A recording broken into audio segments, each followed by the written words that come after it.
So you decided to paint your own car. And you ended up with things like dirt nibs, sags, or maybe you got all of it at once plus some orange peel due to some adverse conditions while painting.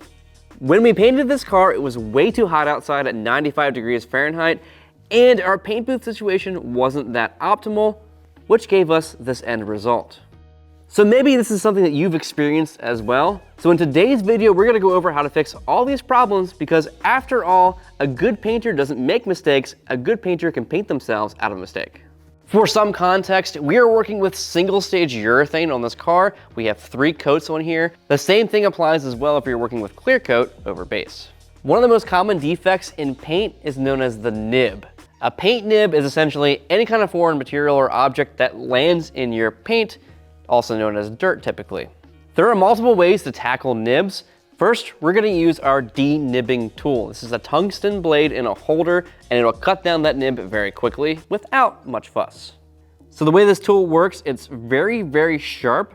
So I'm gonna take this tungsten, I'm gonna lay it flat against the panel, and then I'm just gonna skim across the nib. Okay, I'm gonna work on nicking it down. It is very sharp, so I want to be very careful not to gouge the paint itself. I just want to focus on getting the nib blocked down. Now, like I said, paint nibs are actually dirt. And what this dirt here is actually a chunk of gray that landed on the car. So you can kind of see there's like a pinhole of gray that I ground down to. When I polish it out, that gray will not be as obvious, especially not as obvious as that nib being pushed up in the final sheen of the car. If you do not have a denibbing tool, if you have a razor blade like this, what you can do is you can take some tape both sides of the blade, which will space the blade up off of the paint and also protect the corners from gouging into the paint. And then you can skim it across the nib and shave it down that way. Next, what I'm gonna do is what you should always do when you're sanding on a car. First thing you need to do before you sand is degrease. I know for a fact that we have a detail spray on this car that also acts as a wax. We wanna get that wax off before we sand because that could potentially gum up the paper, and that's not what we wanna do. So now that we have our nibs skimmed down, the next step is to refine that scratch and bring it up through so we can polish it. The first thing we wanna do is use the roughest grit that we think we need to use to flatten out the paint. In this case, I'm gonna use 800 grit sandpaper, and it's very important that we sand this wet because that water is gonna take all that dust that we create while sanding and lift it up and get it out of there. Because if that dust stays behind, it can kind of roll up into little balls and scratch against the surface of the paint, which will leave deep gouges, which then need to be sanded out again. Also for this step, I recommend using a small hard block. If you do not have a small hard block, a paint stick works really well, which is what I'm going to use. So I wrap some 800 grit around this paint stick, and we should be ready to go.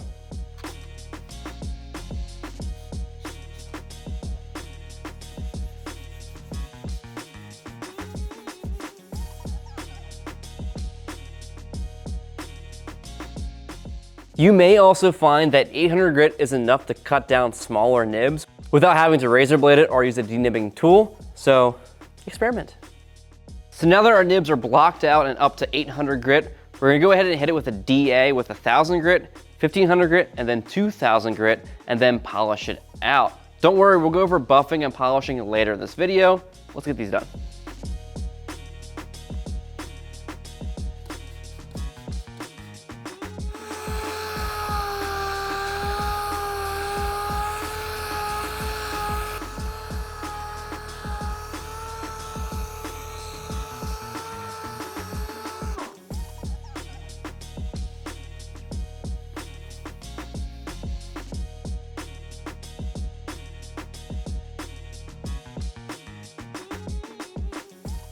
So now we're gonna buff the panel. We'll go into the techniques of this a little bit later.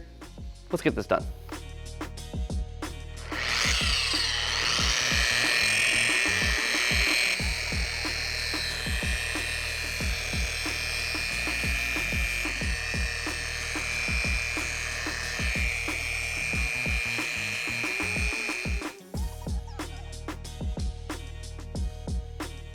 All right, that looks pretty good. It is like this first step of buffing. So there are some fine scratches still left in that paint.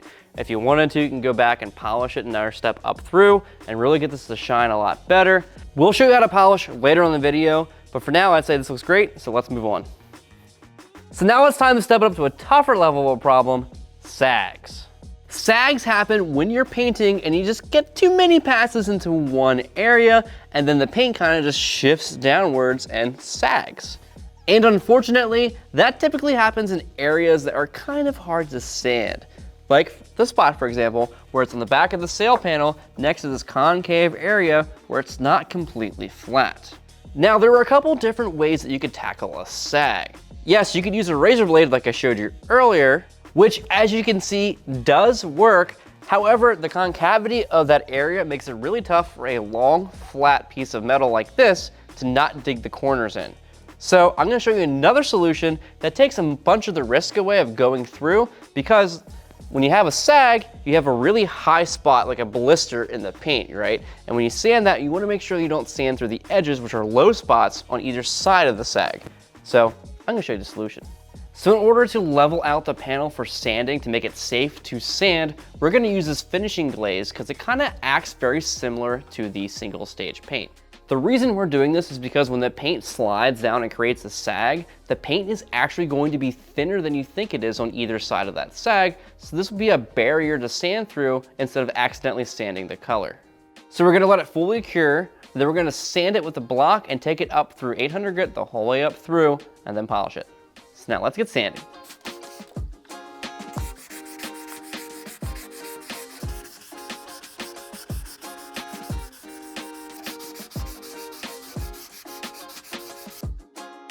So now that we're at the point where I have the filler sanded down to the point that you can see the sag, we're just gonna block sand until the filler's all gone and the sag's gone as well. I'll probably have some edges I gotta deal with that are loose in the edges that I gotta get cleaned up with the block, but no big deal. Again, this is what's gonna help make sure I do not burn through, so hopefully I don't.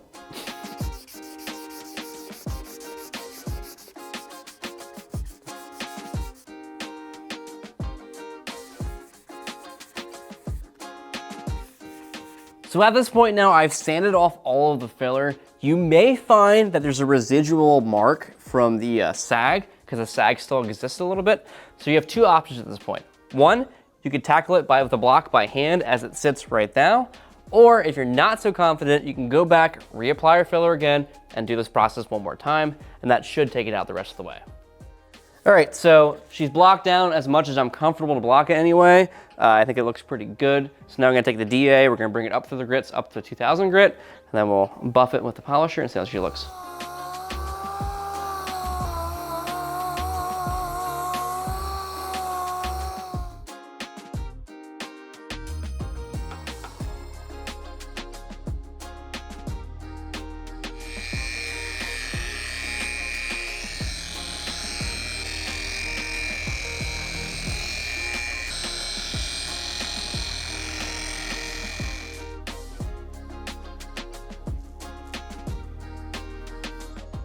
I just finished hitting it with a wool pad to get all the scratches out from sanding it, and I'd say she looks really good. In fact, to the point that this whole area right here is nice and smooth, and it makes the elephant in the room look even worse, which is the fact the entire car is covered in a bunch of peel. Let's go over that next. So we're gonna work on this rear deck lid. I taped it down the center because we're only gonna do half of it, so you can see like a before and after of the work that we're about to do. Now, this rear deck lid has a ton of peel to it and also a lot of dirt. In the booth that we were in, the air was flowing in this direction, so all the dirt was coming in and then flopping down right on top of the deck lid. So this is like the worst area on the car, so we thought it would be the best place to show you how to do this. So the first thing I'm gonna do is protect some edges, right? I don't wanna burn through edges. Edges are like the hardest thing to sand and also buff because it's really easy to get a lot of heat into them and burn right through. So what I'm gonna do is I'm gonna pop the trunk lid up just a little bit to get some elevation so I can then sand off the panel without hitting the adjacent panel. Now that I have the trunk lid pop, I also put a piece of wood underneath of it to kind of space it up. I'm also going to be careful about the black we have on the car because we painted a satin black rear end on the car, and the satin black does go up to this edge. I don't want to accidentally get any compound on that when I polish. So what I'm gonna do is I'm gonna tape the edge, because if I get that black shiny, it's gonna stay shiny forever, and we don't want it to be shiny, we want it to be satin. So I'm gonna tape this edge here, There's a layer of safety for that. I'm also gonna tape the deck above the deck lid here to kind of make sure that when I'm sanding, I don't accidentally sand the adjacent panel. Earlier, we've been using 800 grit as a starting point. For this rear deck lid, we're gonna take it a little bit further and start with 600 grit instead. The reasoning for that is the rougher grit that you're sanding with, the more you're going to flatten down your surface. You're gonna be able to cut through all the imperfections. If I start with 600 grit, all the nibs in this panel should come out pretty quickly, so I don't have to go around and denib every individual spot. And also, it'll help straighten out the panel. I know because this is the top panel on the car and I was able to lay the paint down heavy, that it's pretty thick with paint. So I shouldn't have to worry too much about going through. And also because this is a very straight panel, I don't have very many waves in it, I'll be able to block it out smooth as glass, hopefully, if I block it correctly. And additionally, this time I'm gonna use a Durablock block, which is a little bit harder than the Motor Grad one I was using earlier. This will make sure that we get a nice straight finish on the car. This is like your last line of defense of making sure that your car looks really straight with all reflections. When blocking this panel, I want to be really careful also with the edges, okay? Typically on an edge of a panel, you have like a little bit of a paint buildup where it kind of ripples up a little bit. And if you're like detailing a car, often detailers will throw a layer of tape down just on the edge so you don't burn through. However, I really want to flatten out the finish in this, right? So when I'm blocking, I'm gonna make sure my block overhangs, but does not rotate around. So I'm not gonna use a lot of pressure. I'm gonna let it lightly overhang like this as I block, and that will really get this edge to be nice and smooth and not have that ripple without having fear of it burning through. If you're working on a car that's more round, like say a Volkswagen Beetle, and you don't wanna use a hard flat block, because why would you on a really round vehicle? What you can do instead is take your paper. Sometimes what I like to do is kind of crumple it up a little bit. Soak it down. Soak your panel. And then I like to roll the paper in thirds sometimes, depends on the size of the paper. This paper might be a little small for that. Take your hand, put all of your fingers together, don't spread them out, force them together, and then sand like this. This will also work really well at cutting down your peel and other imperfections. And because it's with your hand, it can actually flow with the shape of the panel and adjust as you're going and help smooth it out. I've wet sanded many Porsche 911s like this that came out with concours level show quality paint. So I have proof it does work. It just takes a lot of time and patience. And if you find that the paper is too grippy, what you can do is mix just a tiny little bit of dish soap in with your water. That'll help lubricate it a little bit. By using just my hand and some paper, that peel is already coming out. When you're at this cutting stage of a really rough grit like 600 or 800 grit, what you're looking for is a really uniform, flat, matte finish. Because as you're sanding, you're gonna be able to see the tops as you skim down the peel, and it looks like almost like cottage cheesy. You wanna get it to be a nice matte look. And if you're doing it with a block especially, or with your hand, with your fingers together, you'll know if it's matte, then it's also been sanded smooth and straight, and then it's ready for the next step.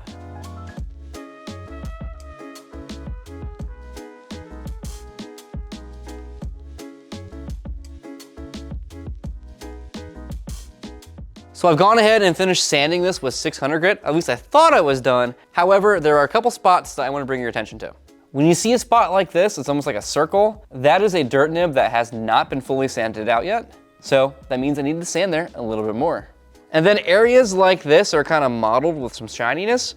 These are areas where peel has not been fully sanded out yet. So I need to sand that some more as well. Now, it's important to keep in mind, the next step will be to hit this with 800 grit. That 800 grit still does cut pretty well. So if you do happen to miss a couple spots, it should work its way out up to the next layer. And if not, well, then you gotta go back to 600 grit. So try to hit it while you can.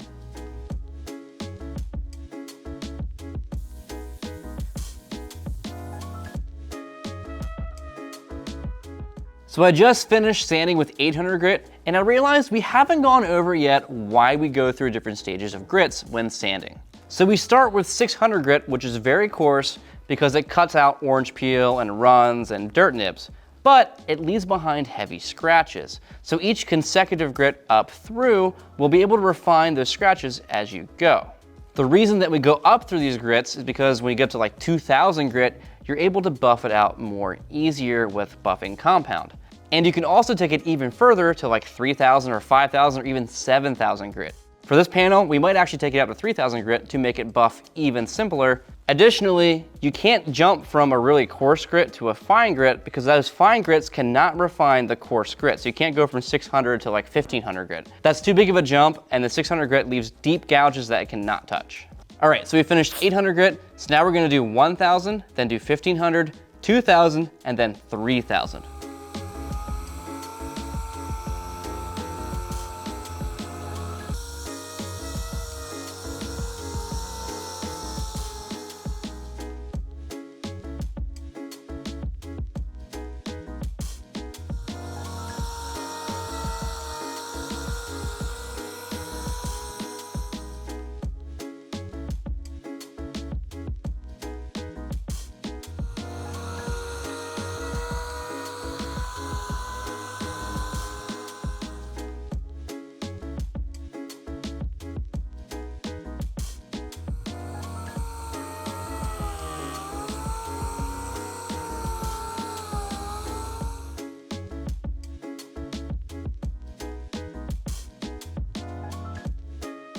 All right, so we finished 3000 grit. You can see it has a little bit of a shine coming in on it. That's because of the grit sanding out. Now it's time to take that scratch fully out with a buffer. This is an orbital buffer with a rule pad. You can use a rotary buffer, but there's some risk involved with rotary, mainly from the heat. So there's a lot of technique that goes into it. This, much simpler and can potentially get you a better end result. For this compound, what you're supposed to do is do what's called buttering the pad. So we're going to liberally apply it on here. And then we're gonna kind of spread it out nice on the pad. And then we're gonna buff the panel, and then we're gonna add more drops of compound as needed.